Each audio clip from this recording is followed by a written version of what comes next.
Hi everyone, स्वागत है आप सभी का एक और वीडियो में। देखिए, आज की वीडियो में मैं जो बात करने वाला हूं वो है एलएनएमयू के अंदर जितने भी सारे स्टूडेंट जो फिजिक्स ऑनर्स से हैं, मतलब फिजिक्स ऑनर्स में बीएससी पार्ट 2। ये वीडियो बीएससी पार्ट 2 वाले स्टूडेंट्स के लिए है जो फिजिक्स से ऑनर्स कर रहे हैं। काफ़ी इंपॉर्टेंट रहने वाला है ये वीडियो को आपको स्टार्टिंग से एंड तक देखना है। आखिर में इस वीडियो में चर्चा क्या करूँगा वो पहले मैं आपको थोड़ा शॉर्ट में बता देता हूँ, उसका कंटेक्स्ट। सबसे पहले थोड़ा सिलेबस के बारे में इंटरप्रिटेशन आपको करूंगा, सिलेबस के बारे में व्याख्या करके बताऊंगा पार्ट 2 का क्या सिलेबस है। उसके बाद आपको क्या पढ़ना है, क्या नहीं पढ़ना है, सिलेबस कैसे बनाया गया है यूनिवर्सिटी के द्वारा, क्वेश्चन कहाँ से पूछे जाते हैं, क्वेश्चन फ्रेमिंग कैसे किया जाता है एग्जामिनर के द्वारा आपके एग्जामिनेशन के लिए, और कैसे आप तैयार कर सकते हो कम समय में, कौन सा बुक नेसेसरी है रेफरेंस के लिए, आप नोट्स बनाने के लिए कौन सा बुक रेफर कर सकते हो। तो ये सब टॉपिक है जिसको मैं आज की वीडियो में डिटेल में चर्चा करने वाला हूँ। वीडियो में आगे बढ़ने से पहले हर एक वीडियो में मैं बताता हूँ कि चैनल को सब्सक्राइब कर लीजिए, ताकि मेरे बोलने का कम से कम इतना फ़ायदा हो कि दूसरे लोग भी, दूसरे छात्र भी इस वीडियो को ज़्यादा से ज़्यादा संख्या में देख सकें।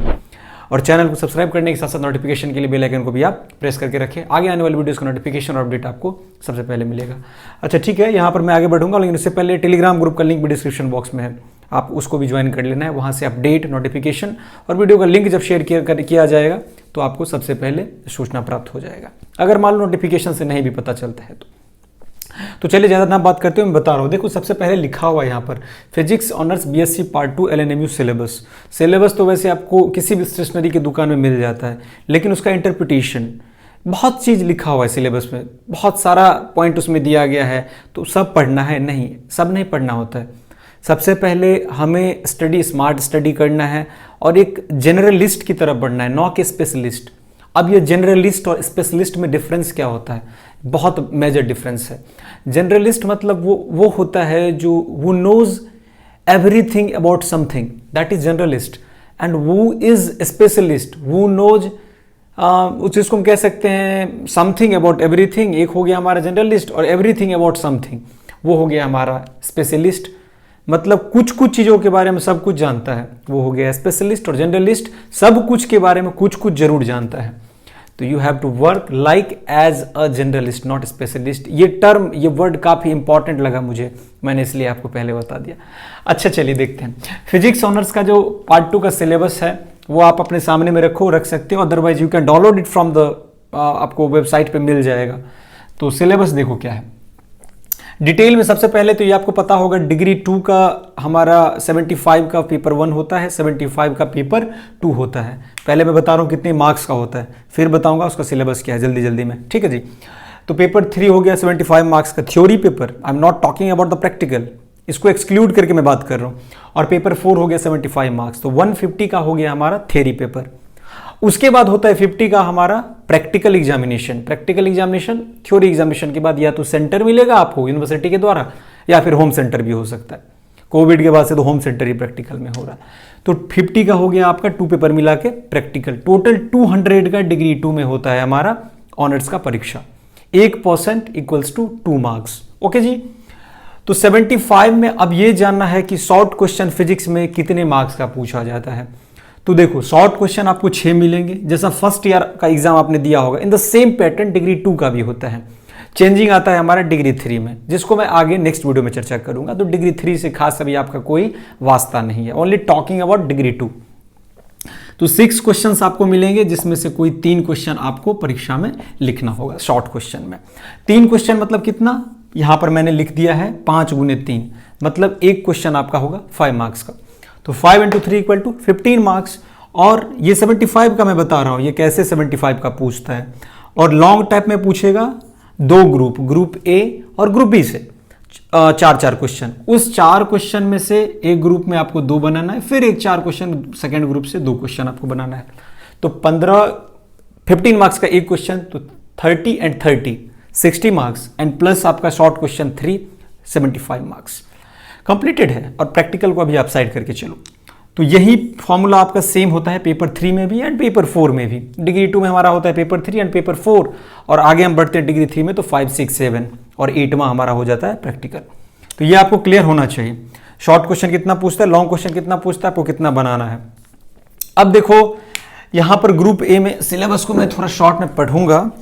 तो सिलेबस इसका है, हाँ देखो, चीज़ों को ज़्यादा कॉम्प्लेक्स नहीं करना है, शॉर्ट में समझना है। ज़्यादा कॉम्प्लेक्स करने से दिमाग में और कचरा सा फैल जाता है। ग्रुप ए में ऑप्टिक्स और ग्रुप बी में electromagnetic wave and electrodynamics mention किया गया है सिलेबस में। ऑप्टिक्स वही जो आपने क्लास 12 में पढ़ा है, उसको एक्सपेंड किया गया है। क्लास में क्लास 12 में फ्रॉनहोफर डिफ्रैक्शन नहीं था, माइकलसन इंटरफेरोमीटर वाला क्वेश्चन सब नहीं था। तो ये सब तो ग्रेजुएशन में जब आप जैसे जैसे आगे बढ़ते हो सिलेबस थोड़ा एक्सटेंड होता है, लेकिन बेसिक्स को हमें नहीं छोड़ना है, क्योंकि उसी बेसिक्स से वही हमारा जड़ है। जड़ से ही हम लोग जो है सो पेड़ की लास्ट पोजीशन तक पहुंचते हैं। दैट्स वाई बेसिक्स को पकड़ के चलना है। और पेपर 4 में आता है ग्रुप ए में इलेक्ट्रिसिटी और ग्रुप बी में हमारा आता है बेसिक इलेक्ट्रॉनिक्स। इसका बुक में मैंने लिखा है, आगे चर्चा कर रहा हूं। ठीक है जी, कोई जल्दबाजी करने की जरूरत नहीं है, कीप पैशंस। सबसे पहली बात है कि ग्रुप ए में जैसे मान लो हमारा सिलेबस का इंटरप्रिटेशन मैं स्टार्ट कर रहा हूं। ग्रुप ए में दिया गया Fermat's principle and its application on plane and curved surfaces. देखिए एक बात और आपको याद रखना है कि क्वेश्चन आप कैसे समझोगे, आप सिलेबस के अकॉर्डिंग तैयारी करो। आप हमेशा गेस क्वेश्चन पर कहने का मतलब डिपेंडेंट मत रहो कि मैं जो गेस क्वेश्चन देता हूं वो आपको 100% परीक्षा में अनुसरण करेगा। हो सकता है एग्जामिनर का मूड चेंज हो गया, क्वेश्चन पैटर्न चेंज हो गया, तब आप हैबिट हो जाओगे कि यहाँ ये क्वेश्चन कहाँ से आ गया, ये तो मैंने नहीं पढ़ा था, यूट्यूब पे कोई और क्वेश्चन दिया गया है। तो मैं जो क्वेश्चन सेट करता हूँ ये कोई फिक्स नहीं है कि वही क्वेश्चन आपका रहेगा, वो एक अनुमानित होता है। गेस मतलब अनुमान के आधार पर। तो सिलेबस के अकॉर्डिंग क्या आपको पढ़ना है, क्या आपको नहीं पढ़ना है, अब से आप जो अगले साल परीक्षा दोगे वो लोग इस बात को ध्यान में रखोगे। तो देखो formats principle and its application, this is very important question. हाल के हर एक साल में फॉर्मेट प्रिंसिपल पे क्वेश्चन पूछा जाता है, तो ये पढ़ना है हमें सिलेबस से। फॉर्मेट प्रिंसिपल होगा cardinal point of an optical system, इसका एक लॉन्ग क्वेश्चन बनता है और शॉर्ट में भी इसका क्वेश्चन बनाया जाता है। उसके बाद इसमें हेल्महोल्ट्ज एंड लैग्रेंज इक्वेशन, अब ये भी शॉर्ट में पूछा जा रहा है, हेल्महोल्ट्ज एंड लैग्रेंज, तो इसको आपको शॉर्ट में तैयार करना पड़ेगा। पैरेक्सियल अप्रॉक्सीमेशन, ये पूछा तो नहीं जाता है, लेकिन अब ऐसा हाल हो गया है कि हो सकता है सिलेबस हमेशा सेम ना रहे, क्वेश्चन पूछने का जो पैटर्न है, जो एग्जामिनर क्वेश्चन पूछता है आपसे, वो चेंज हो सकता है। तो उसके अकॉर्डिंग अब आपको प्रिपरेशन करना होगा। हमेशा से गेस पेपर पर और गेस क्वेश्चन के भरोसे नहीं रहना है। सडनली चेंज आएगा एब्रप्टली, तो फिर आप लोगों को लगेगा कि ये कहां से पूछ दिया है, वो सिलेबस के अंदर से ही।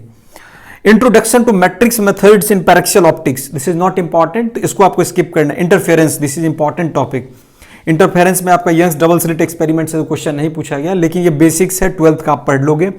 उसके बाद इसमें स्टोक्स ट्रीटमेंट, इस पर एक स्टोक्स ट्रीटमेंट शॉर्ट क्वेश्चन में पूछता है ना स्टोक्स का, ये देख लोगे आप। उसके बाद है न्यूटन रिंग, ये आपका लॉन्ग टाइप क्वेश्चन में आएगा। ये आपको लॉन्ग टाइप में भी रहता है, शॉर्ट में भी। अगर आप लॉन्ग में प्रिपरेशन कर लेते हो तो ये आपको शॉर्ट में भी काम आ जाएगा, अगर ना पूछता है लॉन्ग में तो।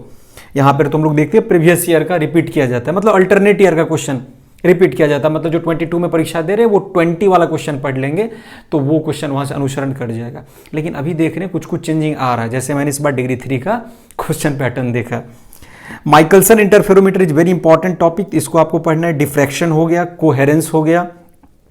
सिलेबस अपने समक्ष में रखो और जो मैं बोलते जा रहा हूं उसको ध्यान से एक बार सुनो, पूरा पढ़ना it's not possible. Fraunhofer diffraction पे क्वेश्चन पूछता है, तो डिफ्रैक्शन वाला चैप्टर आपको डिटेल में पढ़ना पड़ेगा। उसके बाद है आपका होलोग्राफी, तो होलोग्राफी से कोई क्वेश्चन अभी तक नहीं पूछा गया, तो होलोग्राफी वाले को आप स्किप करके चल सकते हो। बाकी को आपको तैयार करना है ग्रुप ए पेपर 3 से। ग्रुप बी में अब आते हैं, इलेक्ट्रोमैग्नेटिक वेव में मैक्सवेल इक्वेशन पूछा गया है, डिस्प्लेसमेंट करंट आपको पढ़ना पड़ेगा, वेक्टर स्केलर पोटेंशियल है, गॉस ट्रांसफॉर्मेशंस है, लॉरेंस एंड कोलम गॉज है, ये नहीं पढ़ना है। बाउंड्री कंडीशन, हाँ ये वाला पढ़ना है। पॉइंटिंग वेक्टर, पॉइंटिंग थ्योरम, ये आपको पढ़ना पड़ेगा, ये पूछता है 15 मार्क्स में या फिर आपका शॉर्ट नोट्स में पूछा जाता है। बाकी आप देख रहे हो आप electromagnetic energy density, this is not important, इसको स्किप करो आप, इस सबको स्किप करना है। जैसे मान लो रिफ्लेक्शन में आपको टोटल इंटरनल रिफ्लेक्शन, ये सब नहीं पूछेगा। हाँ ब्रिस्टर्स लॉ पूछ सकता है क्लास 12th के बेसिस पे, ठीक है जी। और उसके बाद Maxwell equation in microscopic media plasma, हाँ ये इंपॉर्टेंट है। फिर मैं बोलते जा रहा हूँ उसके पोलराइजेशन ऑफ इलेक्ट्रोमैग्नेटिक वेव्स, इसमें लीनियर सर्कुलर इलिप्टिकल पोलराइजेशन, ये लॉन्ग टाइप क्वेश्चन है। Propagation of electromagnetic wave in anisotropic media, ये नॉट इंपॉर्टेंट। उसके बाद फ्रेजनल्स फार्मूला, ये भी उतना इंपॉर्टेंट नहीं है कह सकते हैं। निकोल प्रिज्म, ये आपका पूछता है शॉर्ट टाइप क्वेश्चन में, या फिर वो जो हमारा शॉर्ट टाइप क्वेश्चन और लास्ट में जो एक होता है शॉर्ट नोट्स, उसमें rotatory polarisation, this is important, long question में आता है ये। ऑप्टिकल रोटेशन, तो ये आपको पढ़ना पड़ेगा।